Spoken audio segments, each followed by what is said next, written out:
Welcome back to Ken LED TV screen replacement and technician hub. So today we're going to be working on backlight. Yeah, your TV is talking but it's blank, you're not seeing any video but it's playing. So what you see me doing is to lose the back cover, and after unscrewing it I get it open, and what we're trying to do is to tear down to the chassis in order to access the backlight itself and do a quick fix. Why the quick fix, you may ask?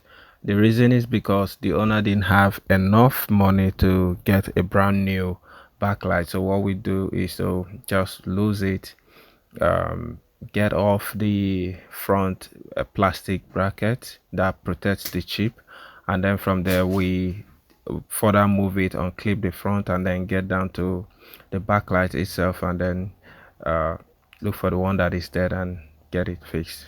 About the power, so that's the front plastic brackets that I just removed.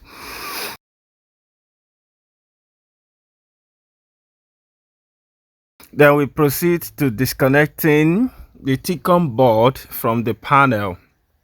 Gently, as you can see the way I'm doing it, you disconnect it. Once that is done, then you want to gently also, after the disconnection, but before that we try to run a test again whether it will light, but it didn't light, so we gently disconnected the whole thing, and we flipped it over. Now while we flip it over, then we get the front bezel also unclipped. We use the paddle knife to do that. As you can see, that's what I'm using. I use a paddle knife to unclip it. There you go. After taking off the whole thing, then we have stripped it down to the chassis with the backlight. Now what you see me doing there is testing the backlight with the backlight tester. You can obviously do that with your multimeter, but this one I'm doing with the backlight tester, locally constructed by us, so that's what we're using. So I'm checking it line by line, trying to find out which of the LED bulb is dead. So I was doing that gently. I wasn't rushing. As you can see, I'm taking my time to do that, reading through the lines, looking for the one that is dead. So I have to keep doing that one after the other until I find the one that is finally dead.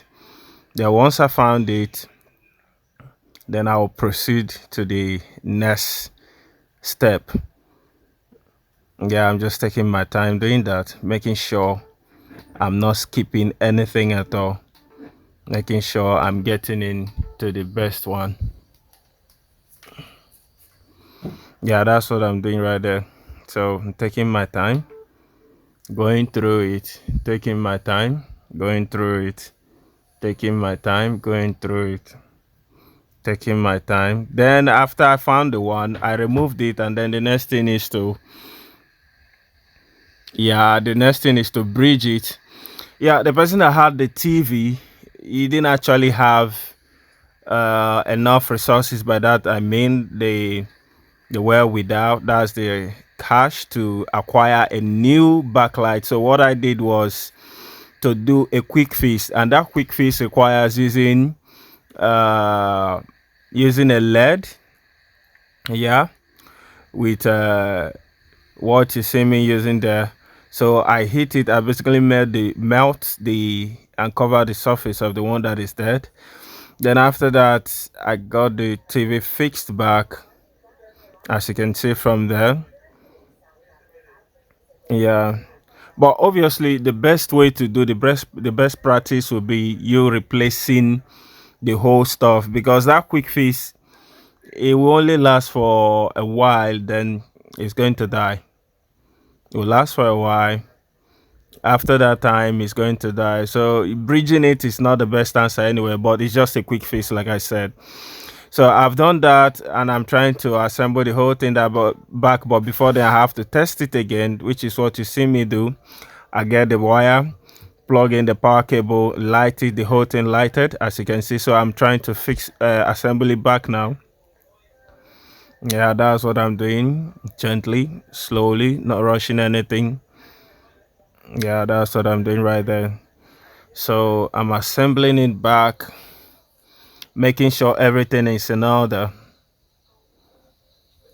Yeah, so now I found out that there is that's the filament paper wasn't relaxing, so I had to get it fixed in place.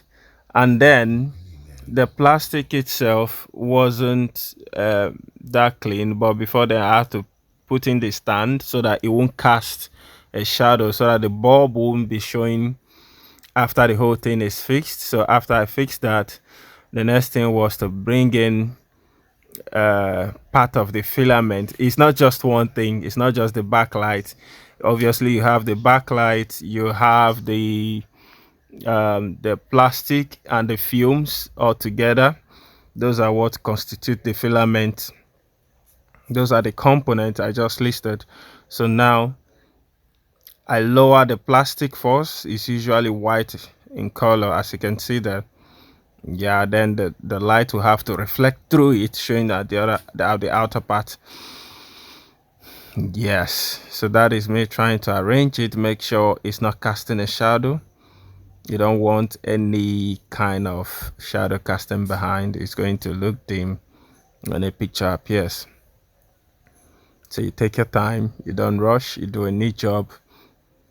It's kind of job that anyone who sees it will know it's a professional job. It's something that anybody anywhere in the world or around the world will appreciate. So you take your time, you have that fixed.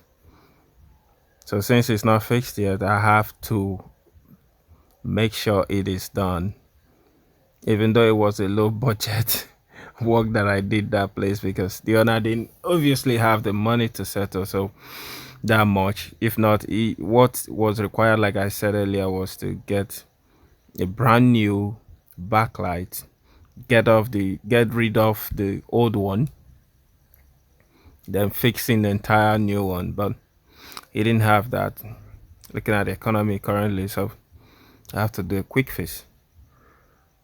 So I was just trying to get the whole thing arranged.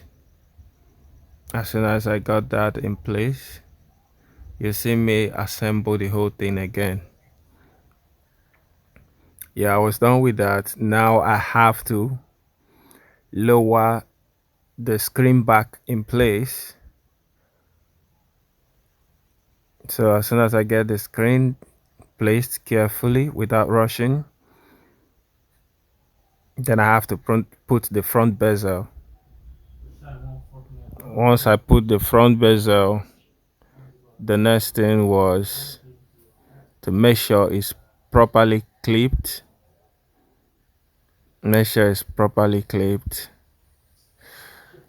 Yeah, make sure it's properly clipped. Make sure it's properly clipped.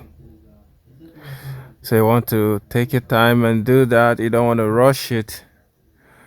Any mistake can leave that screen damaged, and once the matrix is gone, it's now useless. It's now a waste, a pile of waste for that matter. So as you can see, I'm taking my time getting it in place. I clipped it properly. Then when I'm done with that, I have to check all around, then I flip it over. Now when I flip it over, the next thing will be to also get every other thing in place. Meanwhile, the power cable you saw me unplugging, I already offed it from the switch, so it's not on. So now I flip it over. What I'm doing next is just assembling and assembling and assembling. That's what I'm doing, and nothing much again, because you already see me guiding you through losing it, checking for the one that is dead, getting rid of it, and then I have to use the soldering iron and the lead to solder it in place. Once I get that eye covered, it's no longer going to affect the whole thing. What died there was just one eye. Yes, it was just one, but quick fix is usually not the best. I will always say it. But because it's a low budget, the owner didn't have much, so I just have to do it. So the next thing we'll see the whole TV working. That's it. That is it. That's the TV working. So that's it. So if you want to learn more, you can leave a comment in the bio. I will do another video. Ask a question on what you didn't understand. Please, if you like what we do, subscribe and follow us. Thank you.